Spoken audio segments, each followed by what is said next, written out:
Hey everybody, it's been 3 or 4 weeks. I'm not 100% sure. Um, I am so very sorry. I would like to explain why I have been gone and what has happened because quite a bit has happened personally, and none of it has anything to do with you all. You're going to see the cats running around behind me. There's Mr. Toast. Um, so first and foremost, I did quit my normal job. It was kind of more of a forced to quit situation. It wasn't something that I wanted to do, but I didn't really have much choice in the matter. Um, and then after that, the holidays started and everything just got way, way out of hand. And that took up time.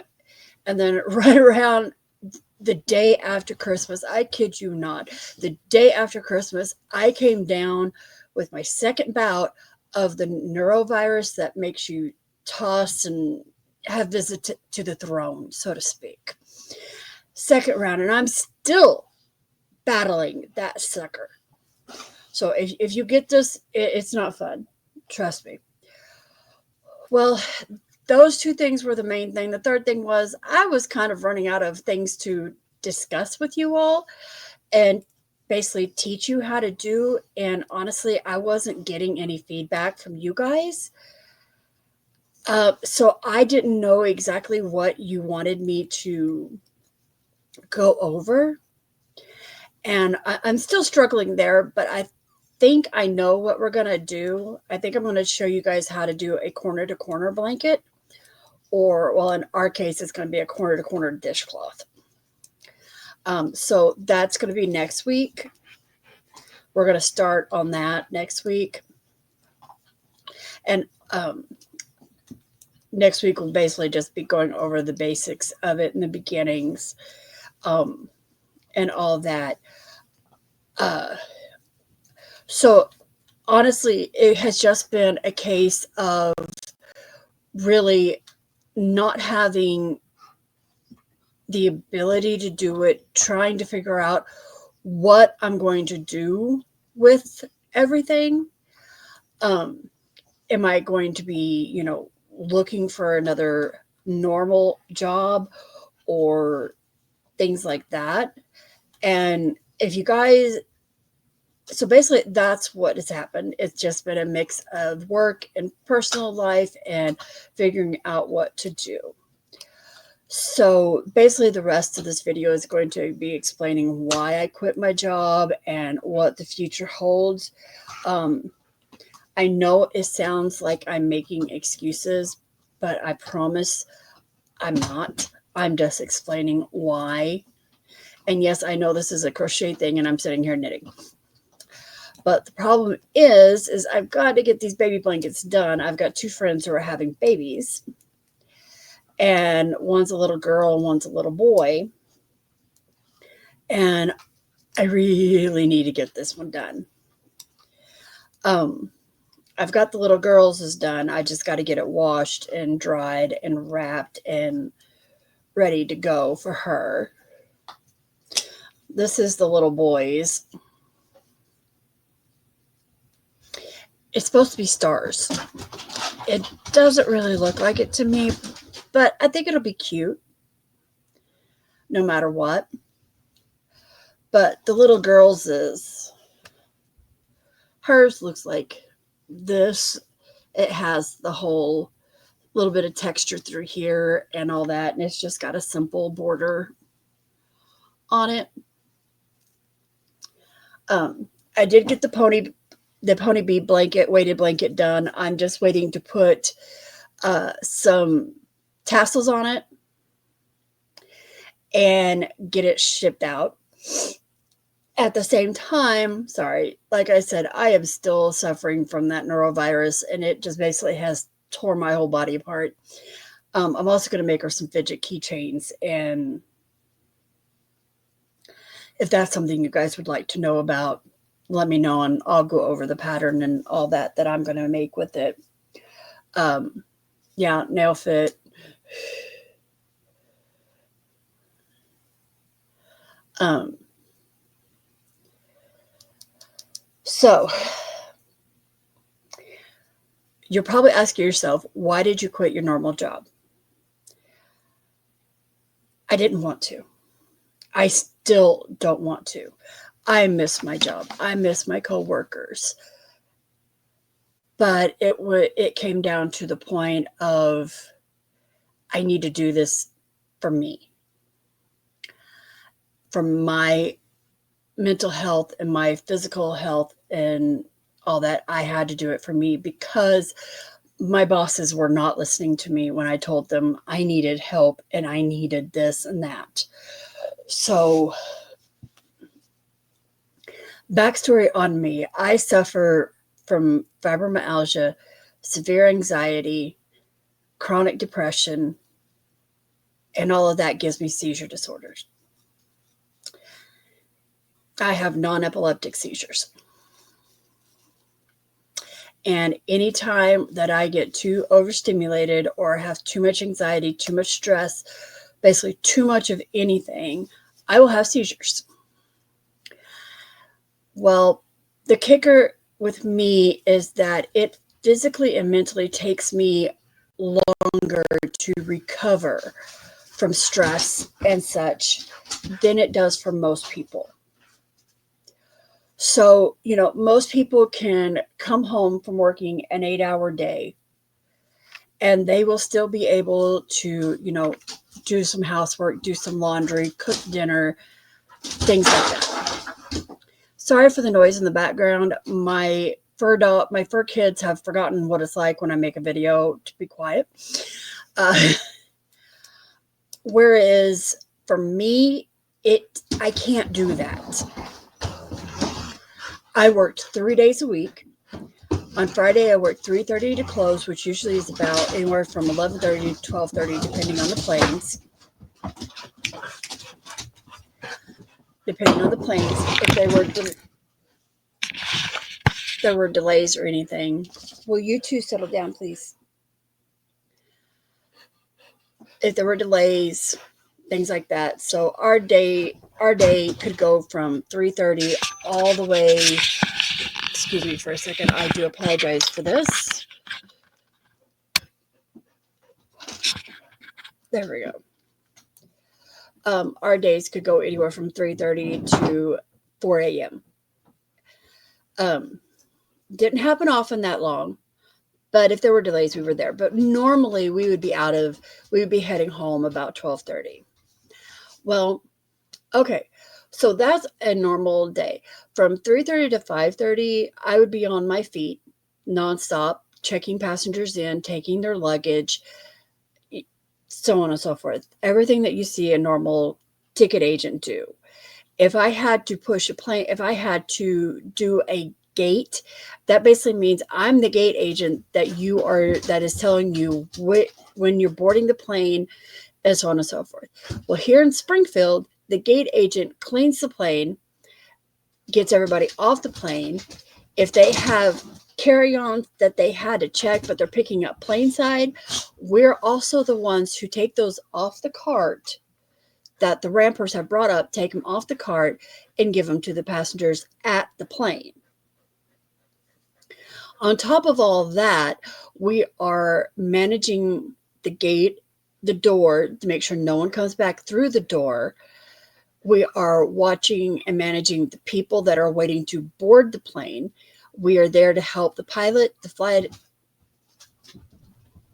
attendant, stewardess. I don't know whichever ones you call them, but the flight crew. Okay. I don't know the proper social correct term for them, even though I've been in the industry. To me, they're all flight attendants, and I love every one of them. They are a needed situation. So we have to do all that. At the same time, I'm still on my feet running around like a chicken with my head cut off. Okay. According to the employee handbook from the company that we technically work for, there is supposed to be 2 agents at the counter to check in for each side. Because remember, I worked United and Delta.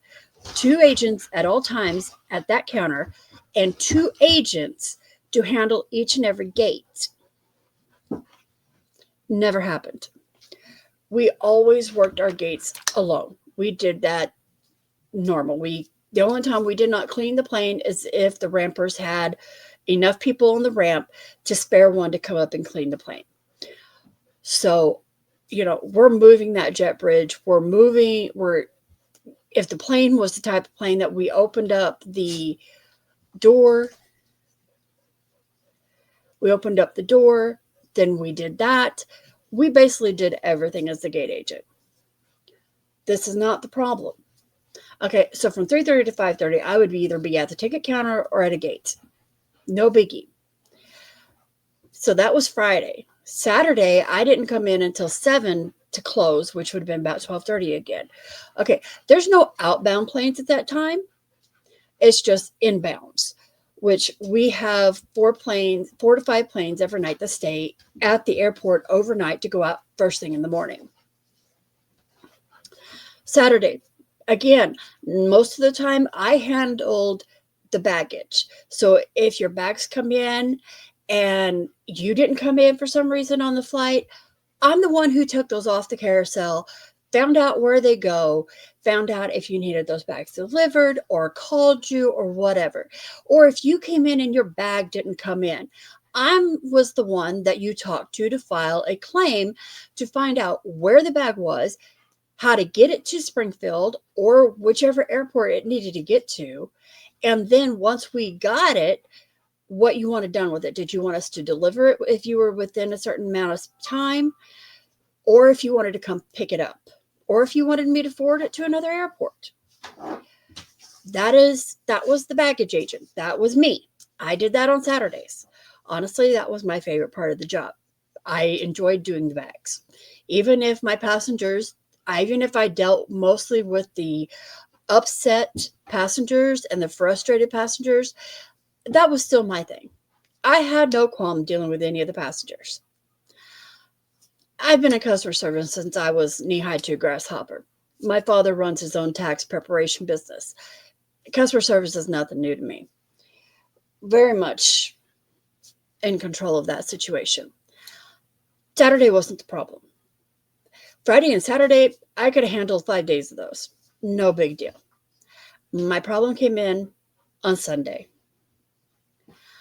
On Sunday, I came in at 3:30 and didn't leave until close.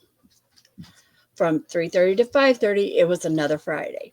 I was either doing the counter or doing a gate. The problem came in after 5:30, after the last outbound plane left. Then everybody went home except the night rampers and me. For the 4 to 5 planes that were inbound, I was alone. I had to get all the people off the plane, handle all the checked luggage that was delivered planeside. Then I had to figure out a way to get up to the top, back up to the counter to handle any baggage claims, leftover bags, and take any claims that needed. Mind you, yes, we are a small airport. We only had 10 gates. I understand this. For a normal person, not a big deal. For me, huge deal. Okay? Friday nights, I handled, it was me and one of my coworkers. She would handle the baggage and I would handle the inbound gate. So it's basically all I had to do was open the jet bridge door, move the jet bridge, and handle the gate tag bags. That was it. She handled all the baggage. So I didn't have to go back and forth between the counter and the gates. Okay?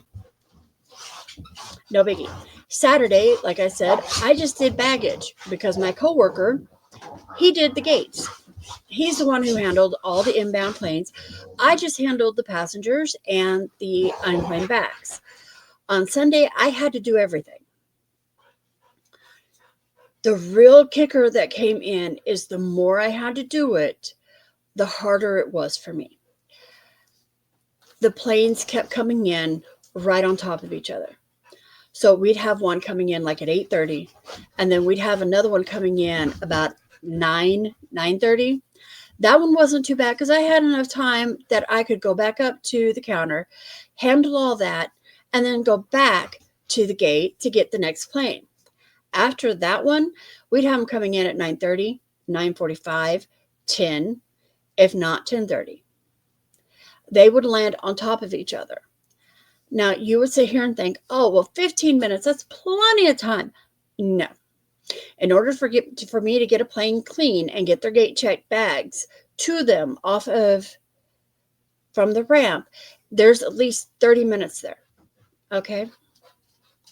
Mind you, it takes me 5 minutes to walk from the gates back up to the counter.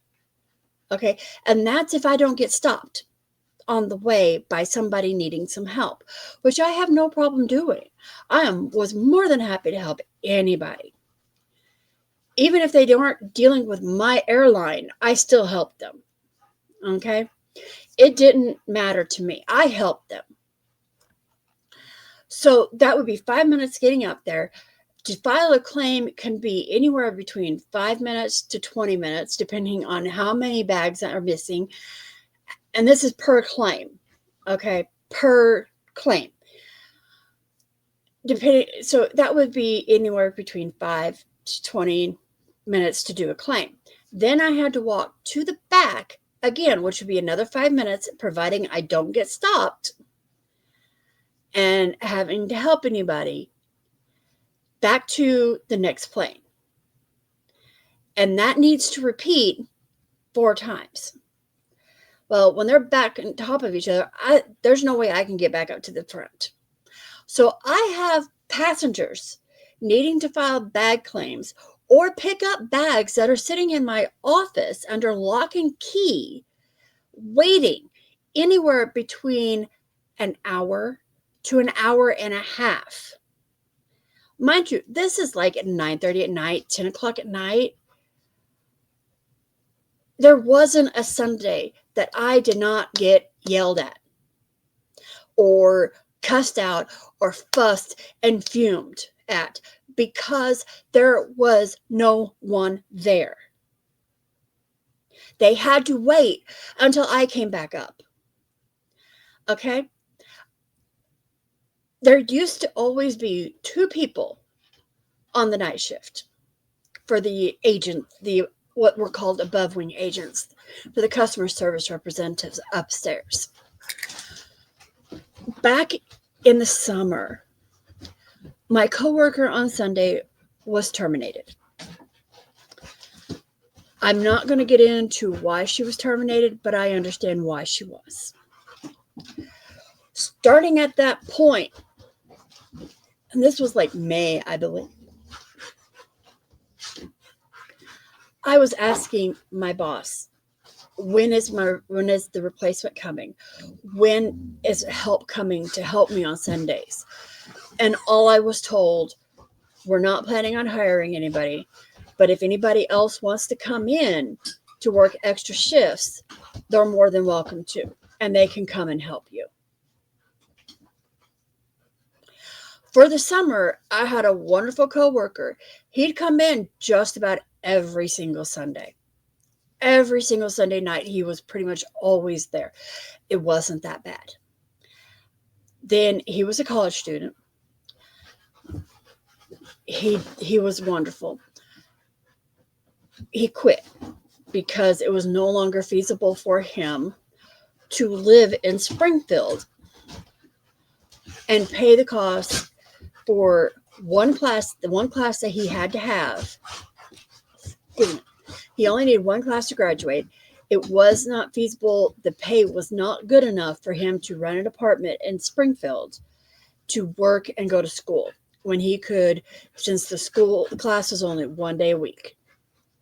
So he quit. Fully understand. Not saying anything against him on that. Then no one was there to help me. I was doing Sunday night by myself. Again, every month I'm sitting here asking my boss, please, I need help. I can't do Sundays by myself. I need the help. It is dangerous for me to do by myself because the simple fact of the matter is the more stress I'm under, physically or mentally or emotionally, the higher the chance I have as having a seizure. The more stress that I put on my body, the more chance I have of having seizures. So I was basically taking a gamble every time I had to work a Sunday by myself, that I wasn't going to have that stressful of a night, that stressful of a day, and I would not have a seizure while moving a jet bridge or, anything like that. I couldn't call in sick because there was no one else to do it. There was no backup plan. There was nobody else that if I called in sick was going to come and do my job. The management's position on the Rons was they're there. It's not a big deal. They can wait for their bags. They can wait for their claims. They can do it all online. The problem is not everybody wants to do everything online. They like to talk to a person.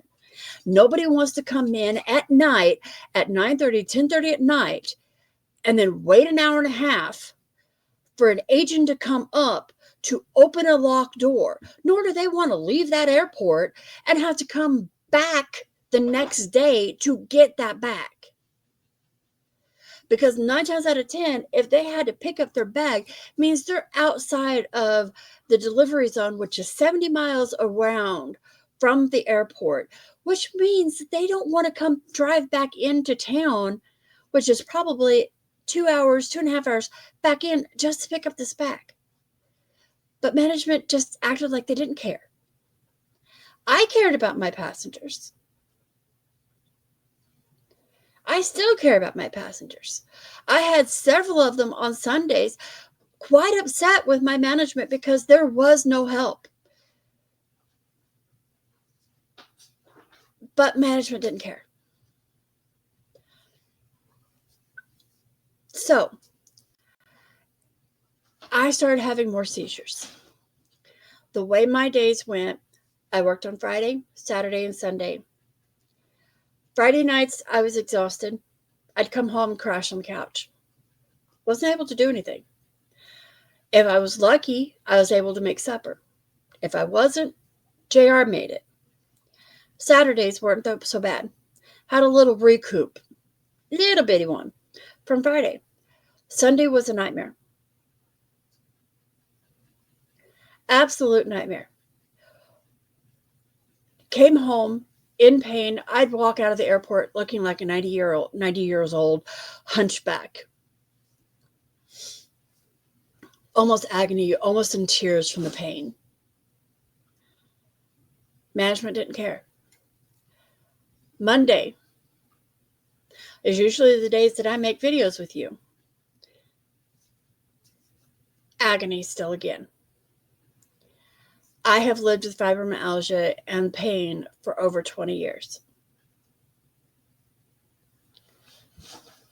Over half my life.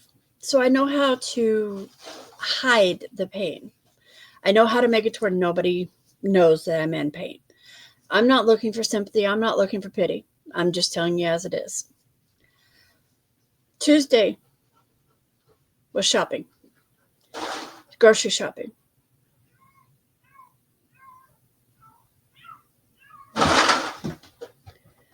Again, not a good thing for me.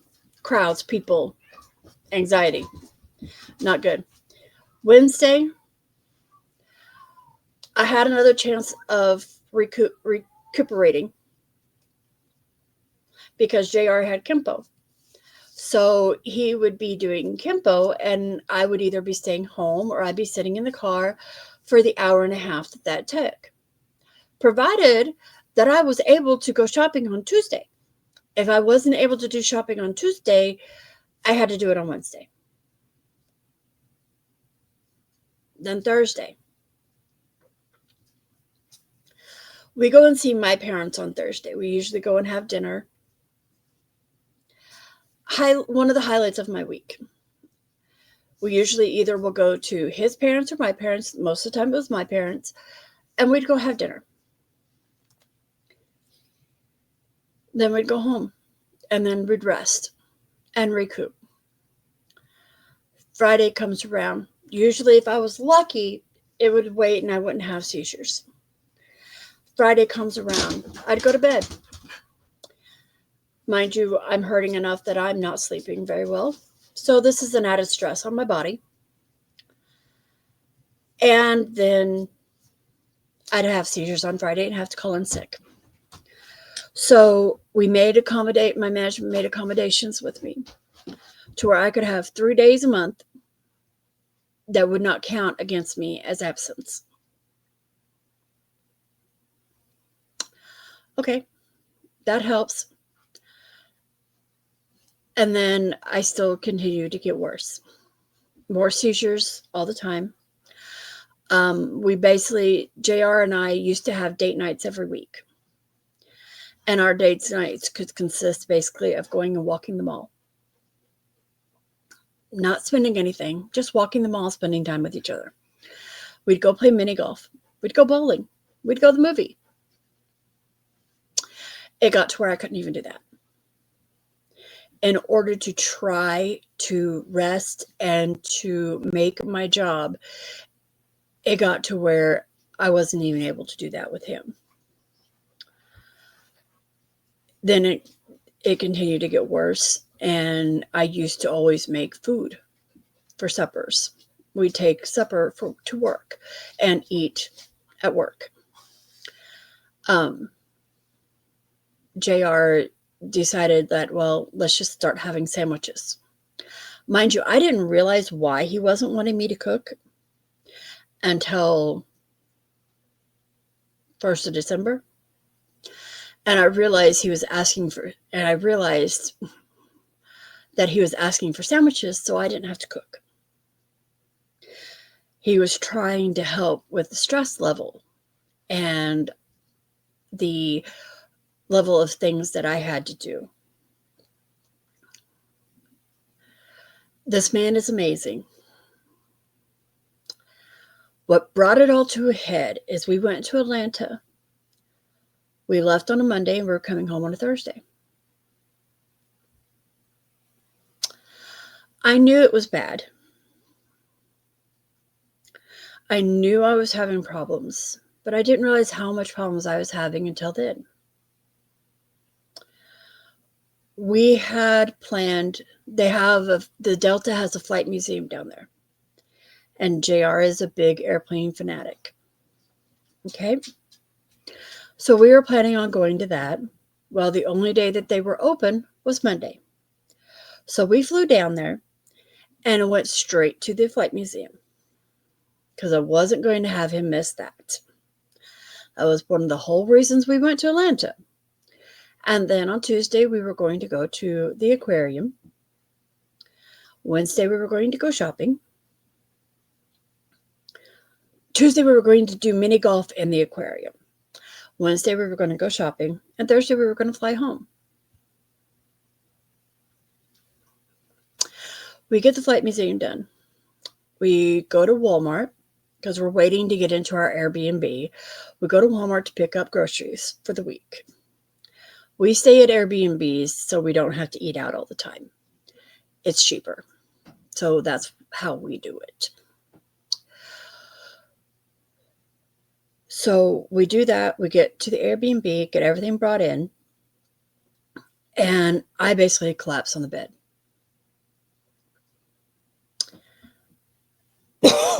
Excuse me. I collapse on the bed. I can't get up. My body is so exhausted and I'm so tired. I just collapse. I collapse on the bed for 2 hours, trying to figure out why this is so bad. I managed to make supper that night. We go to bed. We wake up about 11 o'clock in the morning, which for us, we are night shift workers, so we don't normally wake up until 3 o'clock at the earliest because we're staying up until 6 in the morning. I promptly go back to sleep. And I do that off and on all day. There was no aquarium. There was nothing done on Tuesday. I couldn't even make supper Tuesday night. We wound up having to go out to eat. And we were sitting there eating. And we had a big, long discussion between the two of us. And we both realized, mainly me, of how bad this job was doing to my physical and mental health. And so I had been toying with the idea of quitting because I knew it was hard and it was not doing well for me, but I was hoping I could make it work. At that point, no. We spent the rest of the time in Atlanta. We did go mini golfing. We did go to the yarn store. And then we flew home. Had a discussion with my parents. Explained the situation. They completely agreed with me. I went and talked to my management that week, that Friday, and advised them that I had been asking for help for 7 months. Explained why I needed the help. Explained what was going on. Everything that I had done to do my best to be at work. And I was getting nothing from my management. So I asked him point blank, I go, do you have somebody else that's coming in to help on Sunday nights? The only thing that he had done in the last 7 months to get help is at the 1st of December, posted out asking if somebody that was already there wanted to shift over to work Sunday, Monday, and Tuesday nights, which those are the 3 days that hadn't been filled for 7 months, that if they would be willing to come and shift over to that. But the problem is, according to my management, before he could move anybody, he had to backfill their position, which I understand. It's fine. But as of that time, there was no one who was going to do it. So I told him, okay, I'm done. I handed in my 2-week letter of resignation, told him I was sorry, and I was done.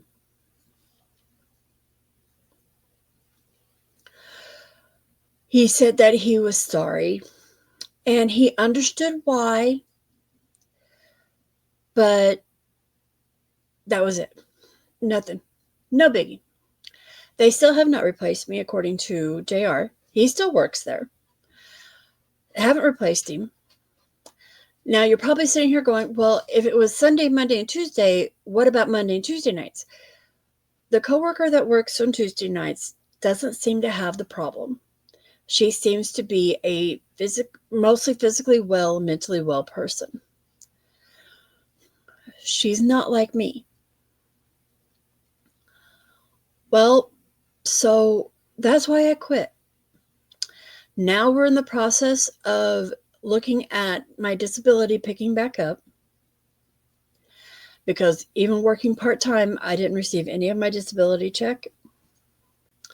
So we're going to get that started back up. And then our goals right now are to recoup from work, getting our seizures back under control, getting our anxiety meds back under control. The depression wasn't that bad. Oh, thank God for that. The depression wasn't that bad. The anxiety was through the roof. My seizures are uncontrolled right now, for the most part. So right now, the only thing that I'm working on is getting to feeling better. So right now, the plan is to continue making videos once a week. Like I said, that'll start in next week.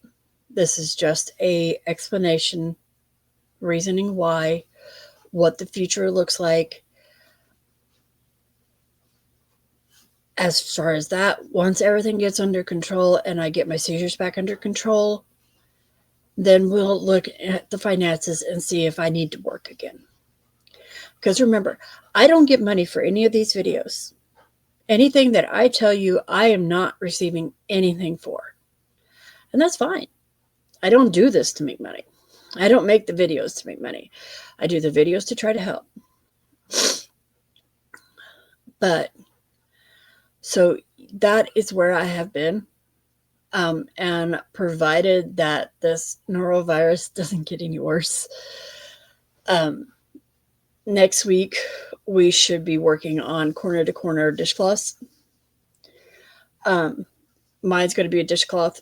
I'll explain how you can turn it into a scarf, a blanket, any of that. I'll explain all that when we make it. But like always, have some worsted weight yarn and your crochet hook. And I'll see you back next week. Happy crocheting, and I am sorry again for the long absence. Thank you.